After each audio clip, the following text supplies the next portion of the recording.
Matt also asked if we think that there's any particular babyface in AEW or not in AEW currently that could be a difference maker for the company. And you said you looked over the roster before we went on the air, and you said you had a name.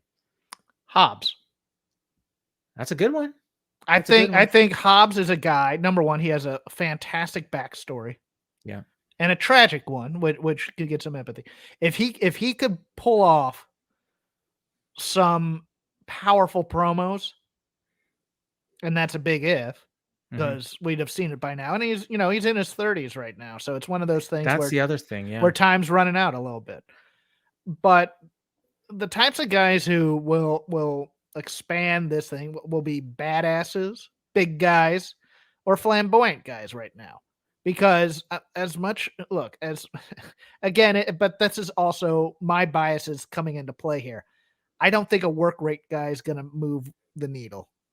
I just in terms of what he's talking about, in terms of really growing an audience, I don't think there's a guy who maybe a Ricochet level guy, but you'd have to not put him on TV every week. But I think he's also played. They just look at him. Oh, we saw what he did in WWE, and we've seen his act. But if a guy built like Hobbs who could talk and portray badassness on there, I think he'd be money. I mean, I and especially, yeah, I'll just stick it there.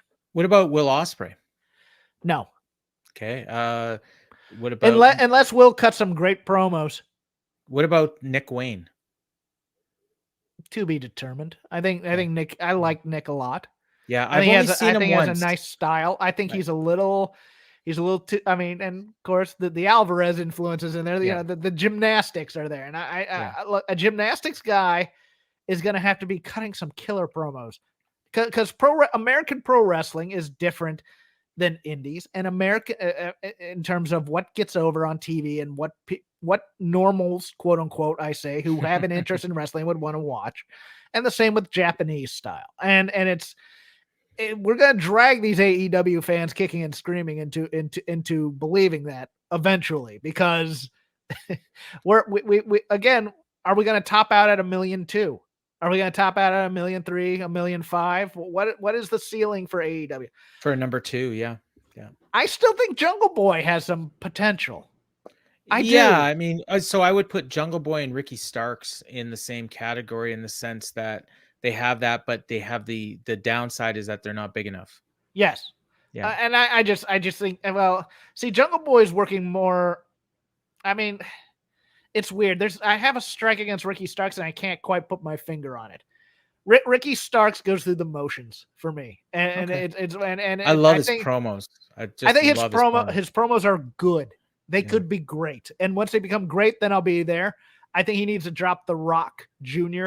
act a little bit, because he feels like he feels like Wish Rock, or the Rock we have at home versus Sonny Siaki. Can we go out to the restaurant and get Rock? No, we have Rock at home. He's Rock at home right now. So I think Starks is fine. I think Starks might be angling for WWE, to be honest with you. I do. And then I will throw in a couple wild cards of people in the other company. If they were ever to make the jump, Austin Theory, Charlie Dempsey, or Braun Breaker.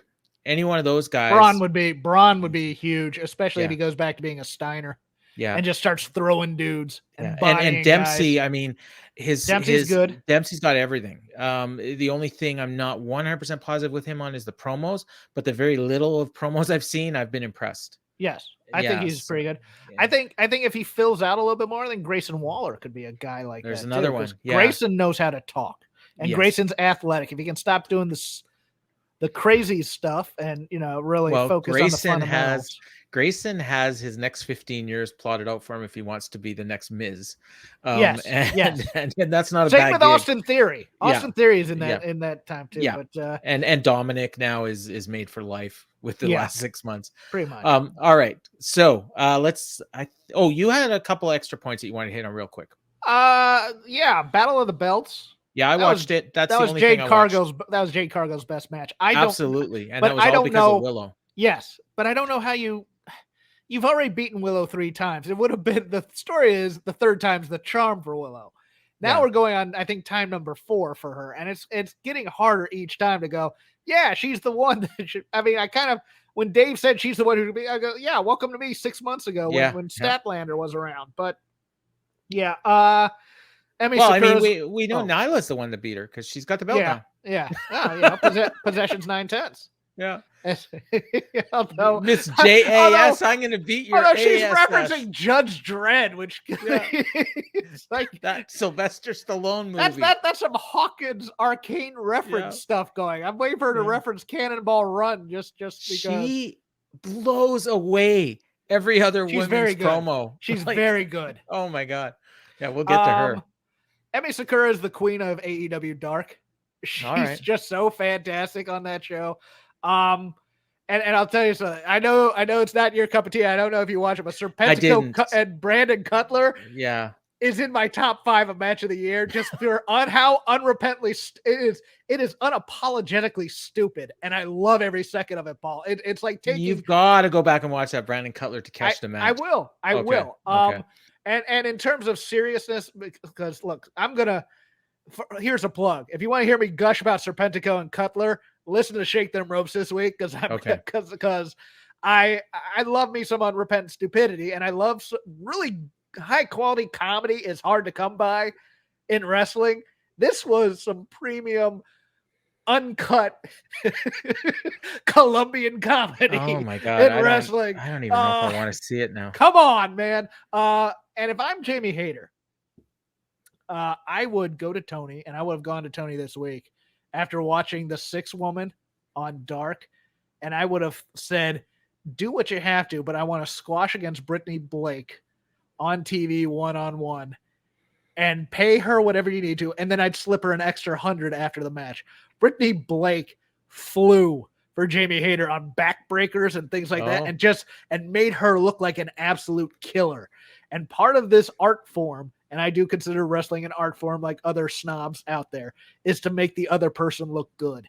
And Brittany Blake made Jamie Hayter look like $1 million damn dollars. And if you wanted her to be a star in Toronto, that would have been the squash match to put on tonight. Oh, but you know what? Remember a couple months ago, maybe 6 months ago now, they had an awesome Ethan Page, Leon Ruff match on Dark.